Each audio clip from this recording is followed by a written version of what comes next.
नमस्कार, मैं सोनिया सिंह और स्वागत है बीट द कंपटीशन पे। तो हर बार की तरह वीडियो आपके लिए इम्पोर्टेंट है और आज की वीडियो काफ़ी खास होने वाली है 10 ग्रेजुएट टीचर सोशल साइंस के लिए। बच्चों की एक हाई डिमांड थी कि एसएसटी को लेकर के यहाँ पर एक अलग से सीरीज स्टार्ट की जाए। तो मैं यहाँ पर थ्योरी क्लासेस भी स्टार्ट करूँगी। आज का ये जो सेशन है आपका एमसीक्यूज़ बेस्ड और एक्सप्लेनेटरी पूरा सेक्शन है। यानी जहाँ पर मैं डिस्कस करने वाली हूँ एमसीक्यूज़ के सारे एक्सप्लेनेशन वाले पार्ट को भी। और साथ में मैं बता दूं कि कंप्लीट जो 1000 क्वेश्चंस की जो सीरीज है वो पूरी तरीके से एनसीईआरटी बेस्ड है, जिसमें हम 6 से लेकर के 10 तक के एनसीईआरटी को कवर करेंगे। जिसमें ऑब्वियसली हमारी यहाँ पर हिस्ट्री आएगी, पॉलिटी आएगी, ज्योग्राफी आएगी, कुछ सेक्शन यहाँ पर हम 9th 10th क्लास का इकोनॉमिक्स का भी ऐड करेंगे, जो कि आप काफी हद तक ध्यान में रख सकते हैं। तो आज का ये छोटा-सा डेमो सेशन है, बिल्कुल डेली बेसिस पर आपको ये जो वीडियोज़ हैं बिल्कुल देखने को मिलेंगे ही। तो आज के स्मॉल छोटे से इनिशिएटिव को देख कर के ज़रूर अपने विचार दीजिए कि ये किस तरीके की सीरीज़ आपको लगी। अगर ये सीरीज़ पसंद आएगी, अगर आपको जो है मैक्सिमम अगर आप यहाँ पर कमेंट्स करेंगे, बताएँगे कि आप यहाँ पर और क्या इनपुट चाहते हैं, तो ही ये सीरीज़ हम कंटिन्यू करेंगे। और मैं बता दूँ कि completely free of cost initiative है। और इस चीज़ को आप काफ़ी हद तक ध्यान में रख सकते हैं कि ये पूरी तरीके से जो इनिशिएटिव लिया गया है उन सभी बच्चों के लिए है, जिनका कि कहना है कि भई वो अफ़ोर्ड नहीं कर सकते चीज़ों को या कुछ भी है। और जितने भी सवाल यहाँ पर आपको करवाए जाएँगे, यकीन मानिए कि एग्ज़ामिनेशन पर्सपेक्टिव से के लिए तो आपको लिए है ही काफ़ी ज़्यादा ज़रूरी, बल्कि इसके साथ-साथ आप यहाँ से क्वेश्चंस को देख पाएँगे अपने पेपर में। तो लाइक करना, सब्सक्राइब करना, शेयर करना, कमेंट करना बिल्कुल मत भूलिएगा। वीडियो को स्टार्ट करते हैं। आज का जो सेशन है एक डेमो सेशन मैं पहले ही बता रही हूँ है, तो मैं यहाँ पर आज हिस्ट्री और पॉलिटी का कंप्लीट सेक्शन कवर करने वाली हूँ और देखते हैं कि क्या कुछ खास है आज के क्वेश्चंस के साथ आपके लिए। तो शुरू करते हैं सेशन को। सबसे पहला सवाल आप यहाँ पर देख पा रहे होंगे, कह रहे हैं कि भारत में खोजा गया सबसे पहला शहर कौन सा था। हिस्ट्री का ये क्वेश्चन है जो कि इन्होंने पूछा है। अर्लीस्ट सिटी को लेकर के discovered in Indian was Harappa, Punjab, Mohenjodaro, Sindh की यहाँ पर बात की जा रही है। तो 4 ऑप्शंस आपको दे रखे हैं।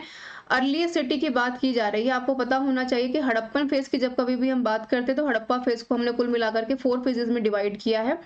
एक है आपका अर्ली हड़प्पन, एक है आपका प्री हड़प्पन, तीसरा हम बोलते हैं मैच्योर हड़प्पन फेज, जिसमें कि आपका बिल्कुल हड़प्पा आता है, मोहनजोदारो आता है, कालीबंगा है, राखीगढ़ी, ये सारे के सारे आपके इम्पोर्टेंट जो है साइट्स कवर की जाती हैं। और चौथा यहाँ पर है आपका डिक्लाइनिंग फेज।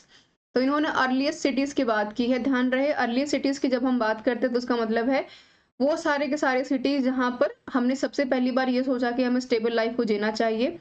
तो पूरी तरीके से ये जो लाइफस्टाइल है, पहले हड़प्पन सिविलाइजेशन से पहले नोमैड्स की लाइफ को हम यहाँ पर जो है देख पा रहे थे, जो कि अपना घुमक्कड़ जीवन जीते हैं, कभी 3 महीने यहाँ, कभी 6 महीने यहाँ।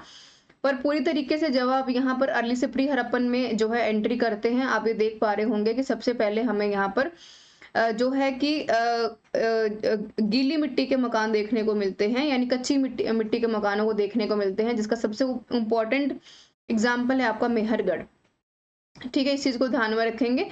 अगर आपसे ये पूछा जाता है कि अर्ली हड़प्पन का सबसे इम्पोर्टेंट और पहला साइट कौन-सा था, तो मेहरगढ़ था, जहाँ पर सबसे पहले हमें एग्रीकल्चर के एविडेंसेस देखने का मौका मिले था। ये भी आपके लिए एग्जामिनेशन पर्सपेक्टिव से इम्पोर्टेंट रहेगा। मैं एक चीज़ आपको और ऐड ऑन कर दूँ, वीडियो की बेहतर सुविधा के लिए वीडियो को 1.5x पे करके ज़रूर देखिएगा, ताकि आपके समय की और आपकी क्वालिटी वीडियो की दोनों का ही यहाँ पर जो है पूरी तरीके से सम्मान हो पाए। तो ये इंपॉर्टेंट रखेंगे। तो earliest city discovered in India, सबसे पहले की यहाँ पर बात की जा रही है कि खोजा कौन सा गया था। तो ऑप्शन नंबर ए यहाँ पर कंप्लीटली सही है। इंडस वैली सिविलाइजेशन की जब कभी भी हम बात करते हैं तो सबसे पहले मतलब हड़प्पा की बात कर रहे हैं, इस चीज को ध्यान में रखिएगा। तो इंडस वैली सिविलाइजेशन में, या फिर आप हड़प्पन सिविलाइजेशन भी इसे कहते हैं, तो अर्लीस्ट रूट्स जो हैं, सबसे पहली जो जड़ें हैं इस कल्चर में देखने को मिलते हैं। मेहरगढ़ की हमने बात की थी। अर्ली सिटी का सबसे पहला सिटी है, एग्रीकल्चर के एविडेंसेस यहाँ मिलते हैं। और यहाँ पर जो है पक्की ईंटों के मकान नहीं पाए गए हैं, ये आप ध्यान में रखेंगे। 6000 बीसी के आसपास हड़प्पा को ढूंढा गया है और यहाँ पर ग्रेटेस्ट सिटी मिली है मोहनजोदारो। और हड़प्पा जो है अमर्ज हुए हैं 2600 बीसी के आसपास। और ये जो है इंडस वैली, जो इंडस रिवर है आपकी पंजाब और सिंध के पास ये बसी हुई है, इस चीज को आप ध्यान में रखेंगे। देखिए, जब मैं ये कह रही हूँ कि मैं एक्सप्लेनेशन आपको दे रही हूँ, तो एक्सप्लेनेशन में कोई भी ऐसी चीज नहीं है जो कि आपको लगे कि बेवजह लिखी हुई है। तो एक्सप्लेनेशन वाले पार्ट को जरूर पढ़िएगा, ये कंप्लीटली एनसीईआरटी बेस्ड सेशन है जो आप देख पा रहे हैं। नेक्स्ट मैं बात करूंगी असर्शन और रीजन कथन कारक का सवाल, जो कि आप देख पा रहे हैं। कह रहे हैं कि सिंधु सभ्यता में मंदिरों का सार्वजनिक पूजा स्थलों की उपस्थिति का कोई निर्णायक प्रमाण नहीं है, यानी कि पूजा स्थलों का और मंदिरों का कोई एविडेंस देखने को नहीं मिलता सिंधु सभ्यता में। कारण कह रहा है कि क्या कारण हो सकता है, सबसे पहला कारण ये कह रहा है, रीजन ये कह रहा है कि हड़प्पा जो रिलीजन है वहां पर more a personal and a private matter then a public affair, उनका ये मानना था। पहले हम इसको देख लेते हैं, असर्शन को, माफ कीजिएगा। जो आपका असर्शन का है यहाँ पर, ये कह रहे हैं कि वहां पर कोई भी पूजा स्थल या मंदिर नहीं पाया गया है, और रीजन ये सपोर्ट कर रहा है कि बिल्कुल, क्योंकि वहां पर इसलिए नहीं पाए गए हैं क्योंकि वहां पर लोग जो हैं धर्म और सार्वजनिक मामले से अधिक व्यक्तिगत और निजी मामला था उनका, यानी वो उनका अपना पर्सनल चॉइस था कि उनको पूजा करनी है कि नहीं करनी है। ठीक है, तो यहाँ पर आप देखेंगे कि दोनों सही हैं, एक सही है, सिर्फ ए सही है, आर गलत है, ए गलत है, आर सही है। तो बिल्कुल आप यहाँ पर सी को ध्यान में रखेंगे कि बिल्कुल यहाँ पर सिंधु घाटी सभ्यता जो 1000 से अधिक शहर और बस्तियां थी, यहाँ पर शहरों में सुव्यवस्थित अपशिष्ट जल निकासी प्रणाली तो पाई गई है। साथ में यहाँ पर जब आप इस पूरे के पूरे यूनिफॉर्मिटी को देखेंगे, ठीक है, इसकी हम यहाँ पर बात कर रहे हैं ऑप्शन नंबर सी की, तो ए यहाँ पर सही होगा और आर यहाँ पर गलत होगा। इस चीज को आप ध्यान में रख सकते हैं। क्यों रहेगा? क्योंकि ए इसलिए सही है क्योंकि यहाँ पर टेम्पल्स और पब्लिक प्लेसेस के जो वर्शिप्स इंडस वैली सिविलाइजेशन में कोई जो है किसी भी प्रकार का उपस्थिति होने का प्रमाण नहीं मिला है, लेकिन बिल्कुल यहाँ पर लोगों को किसकी पूजा करनी है या किसकी पूजा नहीं करनी है पूरी तरीके से उनका अपना निर्णय होता था। ठीक है, जो ये इमेज आपको नजर आ रही है मेरे पीछे डांसिंग गर्ल की, ठीक है, मुझे बताइए कि ये किस साइट पर मिली है, कमेंट करके। आगे हम बात करेंगे सवाल नंबर 3 की। सवाल नंबर 3 जुड़ा हुआ है आपके यहाँ पर पॉलिटी वाले सेक्शन से, कॉन्स्टिट्यूशनल वाले पार्ट से। कह रहे हैं कि who is the chief executive head of the state. बड़ा ही कॉमन क्वेश्चन है। राज्य का मुख्य कार्यकारी प्रमुख कौन होता है? राज्य की बात की जा रही है, ध्यान रखिएगा। चीफ मिनिस्टर, गवर्नर, प्रेसिडेंट या नन ऑफ द अबव। तो आपको ये पता होना चाहिए कि यहाँ पर जो राइट आंसर गवर्नर है। जिस तरीके से पूरी कंट्री का कार्यभार एक पूरे के पूरे राष्ट्रपति के हाथ में होता है, वैसे ही राज्य का कार्यभार पूरी तरीके से गवर्नर के हाथ में होता है। उसके बाद आती है बात चीफ मिनिस्टर की। जैसे सेंटर में क्या है? प्रेसिडेंट, और उसके बाद जो डायरेक्ट पावर, इनडायरेक्ट पावर किसके पास होती है? पीएम के पास। बिल्कुल वैसे स्टेट में गवर्नर जो है हेड ऑफ द स्टेट होता है, और उसके बाद चीफ मिनिस्टर के बाद होते हैं इनडायरेक्ट पावर्स। तो आप ये देख पा रहे होंगे, ये जो प्रोविजन जुड़ा हुआ है वो अनुच्छेद 153 और 167 यानी कि 165 53 से 167 से जुड़ा हुआ है, जहां पर कि गवर्नर को यहाँ पर स्टेट ऑफ द हेड माना गया है, और काउंसिल ऑफ मिनिस्टर्स को, चीफ मिनिस्टर्स को, एडवोकेट जनरल को यहाँ पर एग्जीक्यूट करने का काम करता है। और पूरी तरीके से किसी भी राज्य का जो कार्यकारी होता है, यानी जो एक जो कार्य पीरियड होता है काम करने का, उसका अधिकार राज्यपाल के अंदर निहित होता है, और राज्यपाल उसी तरीके से काम करता है जिस तरीके से पूरे सेंटर में प्रेसिडेंट काम करता है, उसी प्रकार से गवर्नर स्टेट के अंदर काम करता है। संवैधानिक प्रमुख होता है, यानी कि कॉन्स्टिट्यूशनल राइट्स उसके बिल्कुल डायरेक्टली फेवर में होते हैं। जिस प्रकार राष्ट्रपति संघ का संवैधानिक प्रमुख होता है, वैसे ही यहाँ पर राज्यपाल राज्य का संवैधानिक प्रमुख होता है। अगर आपसे ये सवाल पूछ लेता है स्टेटमेंट के तौर पर कि संघ का कार्यभारी संवैधानिक प्रमुख कौन होता है, तो राष्ट्रपति होता है। यहाँ से भी सवाल आपको बनता दिख रहा होगा। सवाल नंबर 4 की तरफ बढ़ते हैं। कह रहे हैं कि निम्नलिखित में से किस संशोधन अधिनियम को लघु संविधान भी कहा गया है? ठीक है, अमेंडमेंट एक्ट की बात की गई है। मिनी कॉन्स्टिट्यूशन किसको बोला गया है? 52 संविधानिक अधिनियम है 1985 वाला, 42 है यहाँ पर 1976 का, फर्स्ट अमेंडमेंट है 1951 का, 44th अमेंडमेंट है 1978 का।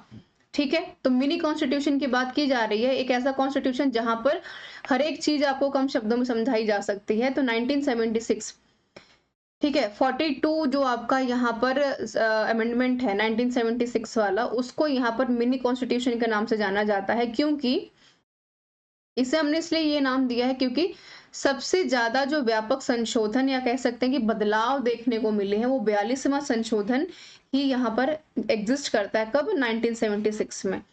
कमेंट करके मुझे बताइए कि प्रॉपर्टी का जो अधिकार है, प्रॉपर्टी अधिनियम का जो अधिकार होता है, किस जो है अमेंडमेंट के अंदर आता है, किस संशोधन के अंदर आता है, या नहीं आता है, या खत्म कर दिया गया है।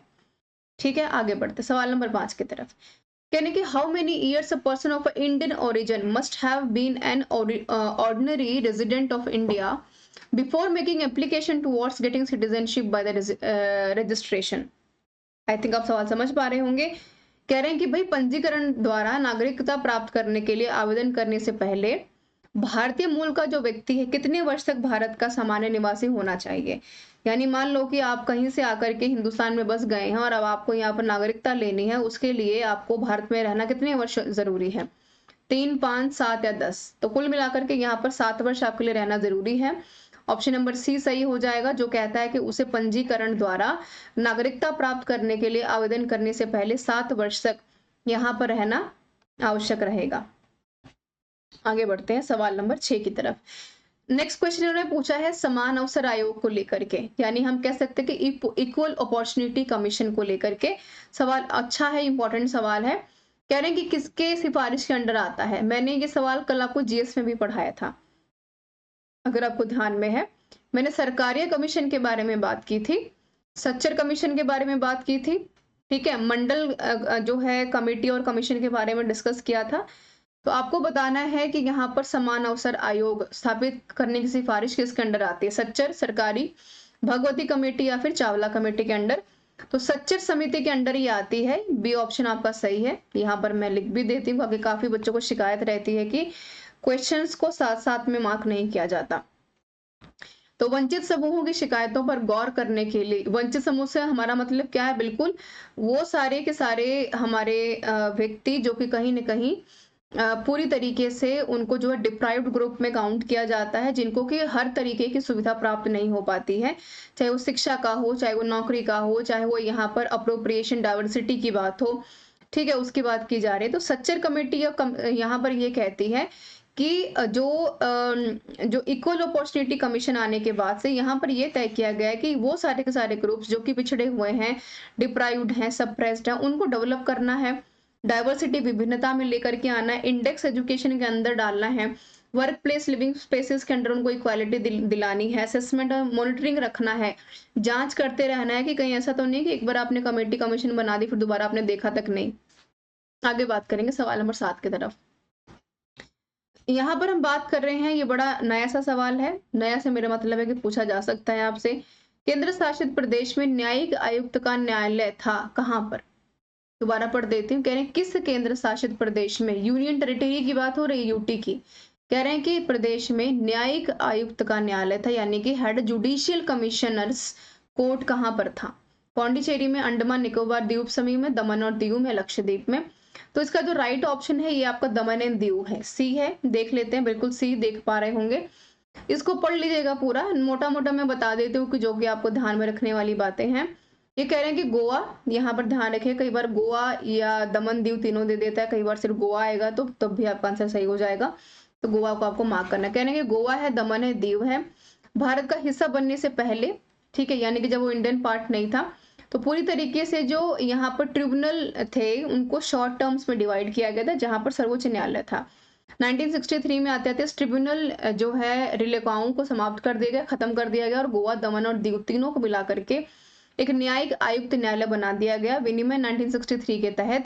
और यहाँ पर न्यायिक जो आयुक्त अदालतें केंद्र शासित प्रदेशों के अंदर काम करती हैं, अपील और पुनरीक्षण के लिए यहाँ पर सर्वोच्च अदालतें बनाई गई थी, ताकि टाइम टू टाइम जितने भी यहाँ पर जस्टिस को लेकर के काम किए जा रहे हैं या फिर शॉर्ट टर्म्स जो है प्लानिंग की जा रही है, उसके ऊपर ध्यान रखा जा सके। और 1981 में आते आते संसद में बॉम्बे उच्च न्यायालय जो गोवा, दमन और दीव के क्षेत्राधिकार का विस्तार था, क्योंकि जब आप मैप को देखेंगे तो आप यहाँ पर वेस्टर्न वाले पार्ट में जो महाराष्ट्र का रीजन है, वेस्टर्न घाट्स का पूरा जो जितने भी स्मॉल स्मॉल आपके आइलैंड है, लक्षद्वीप है, गोवा है, दमन है, दीव है, ठीक है, अंडमान निकोबार आइलैंड की अगर बात करें तो 1981 में अधिनियम में पारित किया गया कि यहाँ पर बॉम्बे में उच्च न्यायालय के क्षेत्राधिकार का केंद्र शासित प्रदेशों कौन कौन से, गोवा, दमन और दीव तक बढ़ाया गया है, ठीक है, यानी कि इनडायरेक्ट तरीके से उनको टैकल किया जाएगा, हैंडल किया जाएगा, और तत्कालीन मौजूदा जो न्यायिक न्यायालय है उनको समाप्त कर दिया जाएगा आयुक्त के तहत। यानी कि जो वहां पर प्रेजेंट है उसको खत्म करके अब डायरेक्टली जो आपका बॉम्बे में आपका बना हुआ है यहाँ पर पूरी तरीके से एक्सटेंशन ऑफ जुरिडिक्शन, वही डायरेक्टली हैंडल भी करेगा आप उसको। सवाल नंबर 8 को देखेंगे। ब्रिटिश भारत का कौन सा अधिनियम भारत के संविधान के मुख्य स्रोतों में से एक था। ठीक है, इंपॉर्टेंट है, स्टार मार्क कर रही हूँ। यहाँ से सवाल बनता है, यहाँ से सवाल बनता है हमेशा। यहाँ से हिस्ट्री का क्वेश्चन बनता है, पॉलिटिकल साइंस का सवाल नहीं बनेगा आपका। मेन सोर्स ऑफ कॉन्स्टिट्यूशन आपसे पूछ रहा है, कह रहे हैं कि गवर्नमेंट ऑफ इंडिया था, यानी कि ब्रिटिश भारत का कौन सा अधिनियम, कौन सा ऐसा मेन सोर्स था जो कि भारत के संविधान के मुख्य स्रोतों में से एक था। Government India act 1990, 1909, 1935, 1947। ठीक है, ये तो कोई एक्ट था ही नहीं, डी वाला ऑप्शन जो है आपका, तो डी तो वैसे भी हट जाएगा। बचा आपका सी 1935 के जितने भी अब तक गवर्नमेंट इंडियन एक्ट के उस वक्त में लागू किए गए थे नियम, डायरेक्टरी सिस्टम, अब भी हम उसको फॉलो करते हैं। और यहाँ पर बहुत सारे से प्रोविजंस काम करते हैं जो कि फेडरल गवर्नमेंट में हम इसको काउंट, फेडरल का मतलब होता है जहाँ पर स्टेट और सेंटर मिलकर के पावर शेयर्स करती हैं। ठीक है, और यहाँ पर डायरेक्टली एट द सेंटर, मतलब डिस्ट्रीब्यूशन आ गया ना पावर ऑफ बिटवीन द, कहाँ, सेंटर और स्टेट में, जो क्या बनाते हैं, फेडरल सिस्टम। ठीक है, एस्टेब्लिशमेंट ऑफ फेडरल कोर्ट, ठीक है, have been taken from it, जैसे हाई कोर्ट, सुप्रीम कोर्ट और यहाँ पर रीजनल कोर्ट्स की बात की जाती है। तो 1935 सही हो जाएगा, सी ऑप्शन सही है आपका, मैं मार्क भी कर देती हूँ यहाँ पर। जस्ट अ मिनट, आगे बात करेंगे।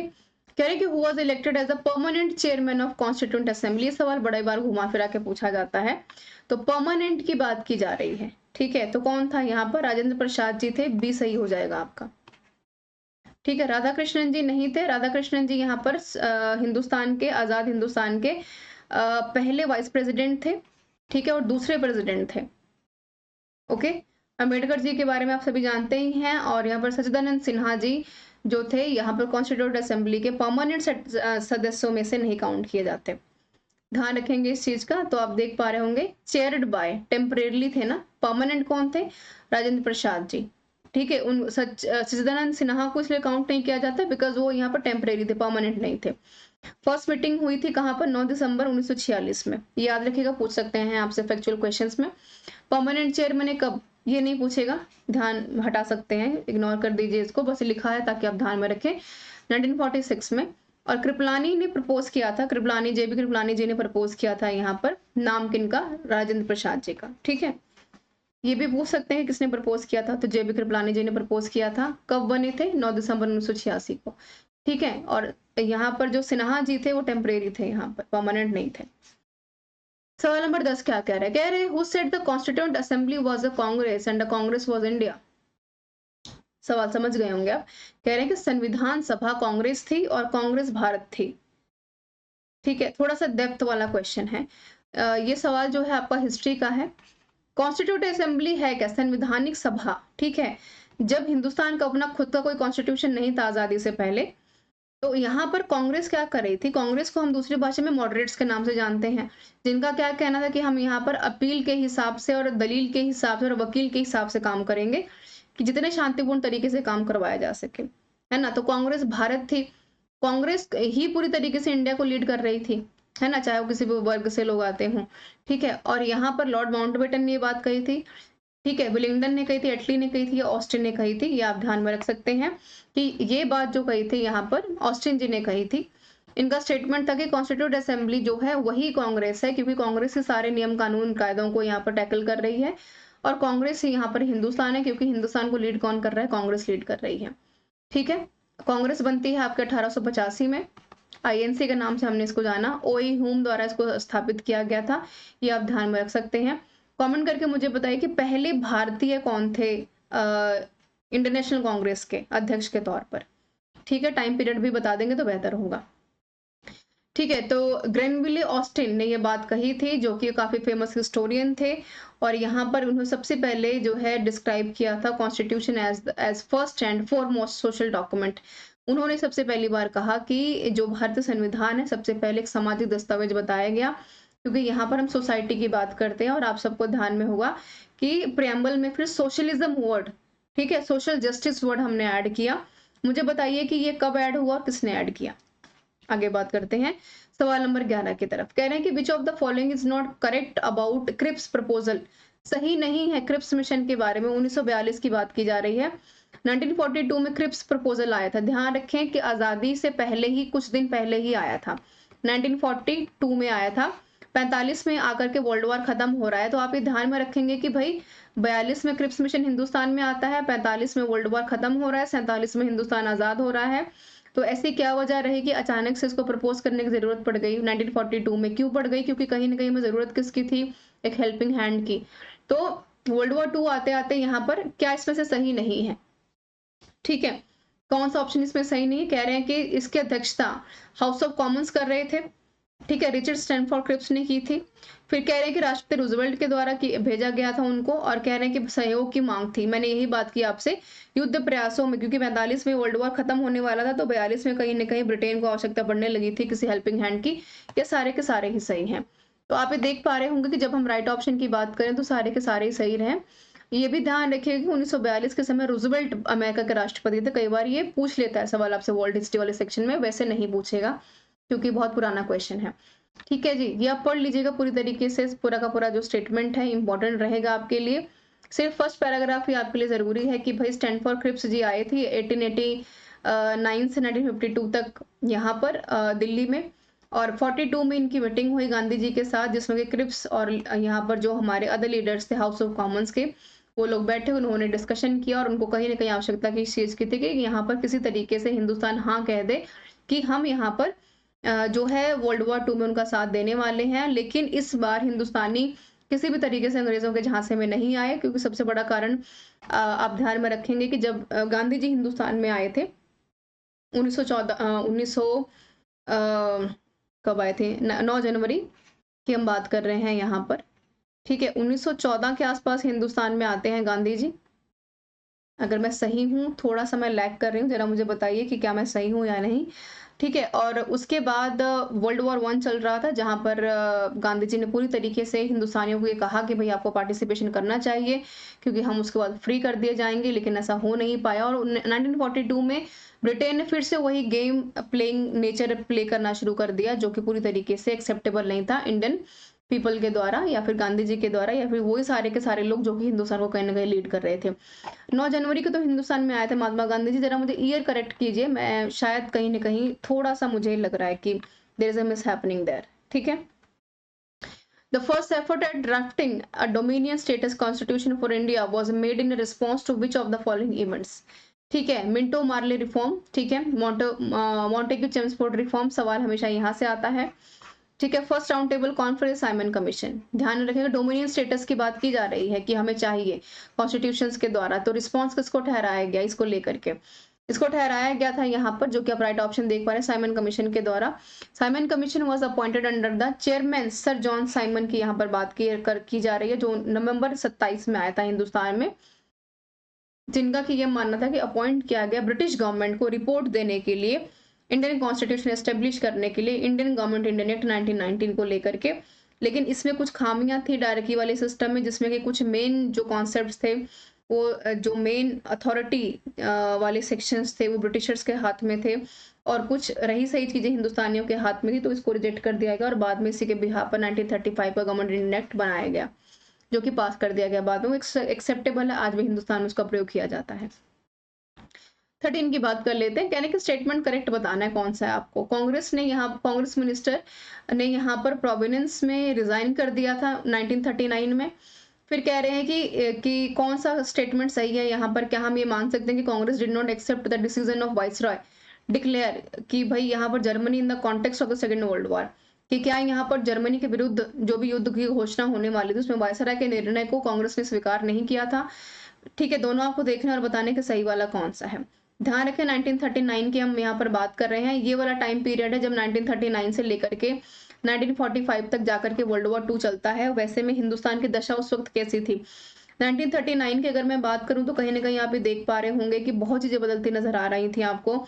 1939 में 1935 के बाद से गवर्नमेंट इंडियन एक्ट आने के बाद 1939 में पूरी तरीके से हिंदुस्तान की जो उम्मीदें थी टूट चुकी थी, और कहीं ना कहीं उम्मीद की जा रही थी कि कुछ चमत्कार यहाँ पर हो, और उसके बाद 1939, 40 और 41 में जाते जाते पूरी तरीके से चीजें जो बदलती नजर आती हैं। क्विट इंडिया मूवमेंट की शुरुआत चाहे अगर हम वहां पर भी देख सकते हैं, ठीक है। तो बहुत सारी चीजें यहाँ पर आपको 1 बाय 1 बदलती नजर आएंगी। तो दोनों ऑप्शन यहाँ पर आपको सही नजर आएंगे, जो कि आप देख पा रहे हैं, दोनों के दोनों सही, क्योंकि 1939 में पूरी तरीके से 42 में जब क्रिप्स मिशन आता है तो पूरी तरीके से हिंदुस्तानियों ने उनके फेवर में डिसीजन देना बंद कर दिया कि हम किसी भी हालत में जो है ब्रिटेन को सपोर्ट नहीं करेंगे वर्ल्ड वॉर 2 के लिए।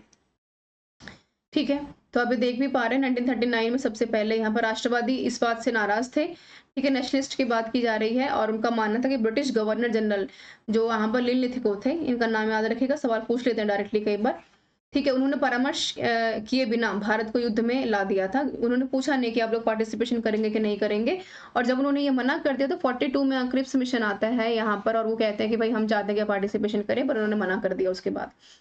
और उसके बाद फिर यहाँ पर क्विट इंडिया मूवमेंट जैसा पूरा का पूरा मूवमेंट, मास मूवमेंट देखने को मिलता है और 1939 में इस्तीफा दे दिया और जर्मनी के खिलाफ युद्ध की घोषणा उन्होंने कर दी और वायसराय के निर्णय को स्वीकार नहीं किया गया। ठीक है, 14 क्वेश्चन को देखेंगे। सवाल नंबर 14 कह रही कि which of the following is the correct sequence of the following events of India? Foundation of Indian Muslim league, ठीक है, किसकी बात कर रहे हैं हम? क्रम में आपको लगाना है, ये सवाल बहुत बार पूछे जाते हैं आपसे, ठीक है, क्रम में लगाएंगे तो फाउंडेशन कब हुआ था मुस्लिम लीग का?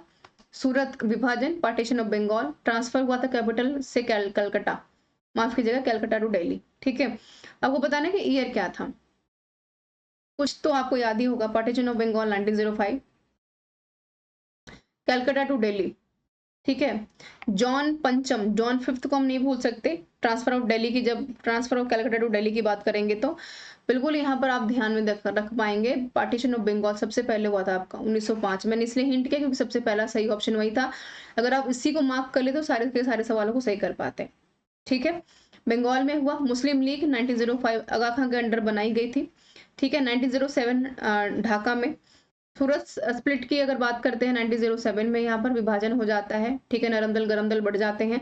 और कलकत्ता टू दिल्ली 1911 में जब जॉन पंचम हिंदुस्तान में आए, उनके स्वागत में दिल्ली में जो इंडिया गेट है हमारा, वहां पर उनका स्वागत किया गया था।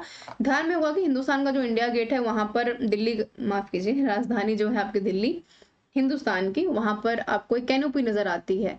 उस कैनोपी में यहाँ पर आप इंडिया गेट में देखेंगे तो पहले यहाँ पर जॉन पंचम जो यहाँ पर आए थे 1911 में, उनका स्वागत किया गया था, उनकी यहाँ पर स्टैच्यू थी, तो उसको खाली करके अब यहाँ पर अभी पिछले साल सुभाष चंद्र बोस जी की जो इमेज है यहाँ पर एस्टेब्लिश की गई है, ठीक है, फिट की गई है। तो ये आप ध्यान में रखेंगे। 1906 की हम बात कर रहे हैं। ये जो इमेज आपको नजर आ रही है ये सारे के सारे हमारे ये भावी सेनानी हैं जो कि उस वक्त आगा खां के अंडर जब मुस्लिम लीग बनी थी तब की बात की तस्वीरें हैं। सवाल नंबर 15 डायरेक्ट की द्वैत शासन, ठीक है, जब दो लोग मिलकर शासन करते हैं, सिद्धांत किससे संबंधित है ये आपसे पूछा जा रहा है। सवाल इंपॉर्टेंट है, स्टार मार्क कर रही हूँ। कह रहे कि division of central legislature into 2 houses, तब जब यहाँ पर केंद्रीय विधायिकी को हम 2 सदनों में विभाजित कर देते हैं, या तब जब हम इंट्रोडक्शन देते हैं किसका, डबल गवर्नमेंट का, सेंटर और स्टेट का, ठीक है, कि सेंटर और स्टेट भी यहाँ पर काम करेंगे, तो फिर फेडरल क्या होता है, ठीक है, आप समझ पा रहे होंगे मेरे सवाल को। सी कह रहे कि having 2 sets of rulers, one in London and other in Delhi, ठीक है, कि वहां से बैठ करके कोई रूल कर रहा है। Division of the subjects delegated to the province into 2 categories, मतलब प्रांतों को 2 श्रेणियों में सौंपकर विषयों का विभाजन, यानी कि जो डिफेंस है तुम रख लो, पुलिस में रख लेता हूँ, फाइनेंस में रख लेता हूँ, रेवेन्यू तुम रख लो, कुछ ऐसे, ठीक है। तो यहाँ पर जो इसका राइट ऑप्शन है जो कि आप देख पा रहे हैं डी बिल्कुल सही है। Division of a subject delegated to the province into 2 categories अगर आप ध्यान में रख रहे हैं तो 1919 का ये सवाल बड़ा इंपॉर्टेंट है, स्टार मार्क कर रहे हो। ये यूपी पीसीएस में भी आया था, यूपीएससी में भी पूछा गया था और ये टीचिंग एग्जाम में बहुत बार पूछा जाता है, ठीक है। प्रिंसिपल डायरेक्टली क्या था, refer to the division of the subjects delegated to whom, जो प्रोविंस है, जो प्रांत है, उसको हमने 2 भागों में बांट दिया इस तरीके से, ठीक है। गवर्नमेंट ऑफ इंडिया ने 1919 जब हिंदुस्तान में आया तो उसमें यही रूल था कि भाई हम यहाँ पर प्रांतों को 2 भागों में बांटेंगे। अब 2 भागों में क्यों बांटना चाहते हैं, ताकि जो इंपॉर्टेंट यहाँ पर अथॉरिटीज हैं, जैसे मान लो कि भैया ब्रिटिशर्स है, मैं हिंदुस्तानी हूँ, 1919 में आप लोग अपना का नया लॉ ले आते हैं और आप कहते हैं कि प्रांतों को हम जो है अलग अलग भागों में बांटेंगे ताकि हम ठीक से राजपाट चला पाए। तो आपने क्या किया, पुलिस आपने रख ली, डिफेंस आपने रख लिया, रेवेन्यू आपने रख लिया, मनी आपने रख ली, ठीक है, फाइनेंस आपने रख लिया। हमारे पास क्या बचा, जजमेंट, जस्टिस, लेकिन वो तब तक पॉसिबल नहीं जब तक हमारे पास पावर नहीं होगी। क्यों, क्योंकि पैसा, मनी, अथॉरिटी सब कुछ आपके हाथ में है, ठीक है। तो ये चीजें आप ध्यान में रखेंगे। तो प्रोविनेंस सब्जेक्ट्स वर क्लैरिफाइड इनटू 2 पार्ट्स, 1 ट्रांसफर्ड, जिसको हमने बोला पहला क्या है, जो ट्रांसफर होगा, और दूसरा रिजर्व्ड होगा। मतलब रिजर्व्ड कौन रखेगा, ब्रिटिशर्स। ट्रांसफर किसको होंगे, जो हिंदुस्तानी है हिंदुस्तान में। तो ट्रांसफर क्या क्या करेंगे आप, ट्रांसफर हिंदुस्तानियों को कुछ भी ऐसे काम, ऐसी चीजों को आप ट्रांसफर करेंगे जिनका कुछ लेना देना नहीं है, बहुत ऑथेंटिक नहीं है। जब किसी भी स्टेट, अगर मैं किसी भी स्टेट की बात करूं तो किसी भी स्टेट का जो बैकबोन होता है उसकी आर्मी, मिलिट्री, डिफेंस होती है, ठीक है, जो कि ले लिया ब्रिटिशर्स ने। तो हमारा बैकबोन क्या था, रीढ़ की हड्डी टूट गई, तो हम न्याय जस्टिस लेकर के क्या करेंगे, राइट। तो आगे बात करते हैं। गवर्नमेंट ऑफ इंडियन एक्ट 1919 को देख पाएंगे, मॉन्टेग्यू चेम्सफोर्ड के नाम से भी जाना जाता है इसको, रिफॉर्म को। इंट्रोडक्शन पब्लिक सर्विस कमीशन, ठीक है, इंट्रोड्यूस किया डायरेक्टरी सिस्टम को, एक्सपैंड किया गया पार्टिसिपेशन है, कौन, हिंदुस्तान और सरकार।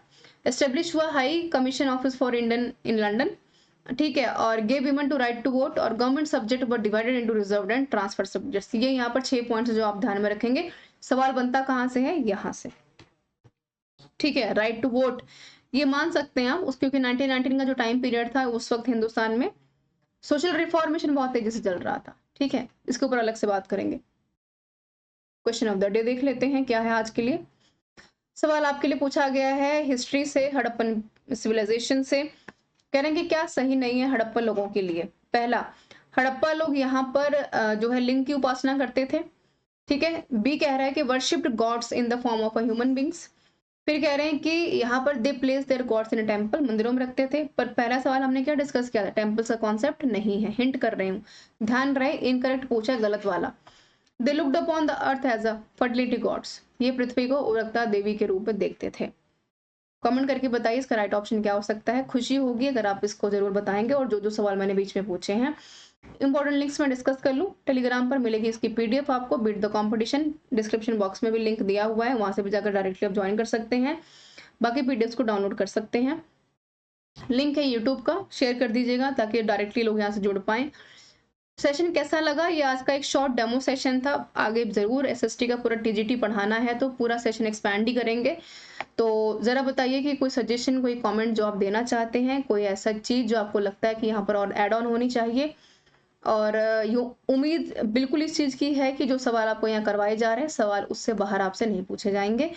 तो so this is all about the session everyone. मेरे साथ बने रहने के लिए आपका बहुत बहुत धन्यवाद। उम्मीद करती हूँ सेशन आपको काफी बेहतर लगा होगा। एक्सप्लेनेशन पे बहुत टाइम दिया गया है ताकि आप उसको देखें, पढ़ें। एक्सप्लेनेशन को भी अगर आप ठीक से पढ़ लेते हैं तो बहुत सारे सवाल आप एक्सप्लेनेशन वाले पार्ट से निकल के बाहर आ जाएंगे और बिल्कुल आप काफी सारे सवालों को सही कर पाएंगे।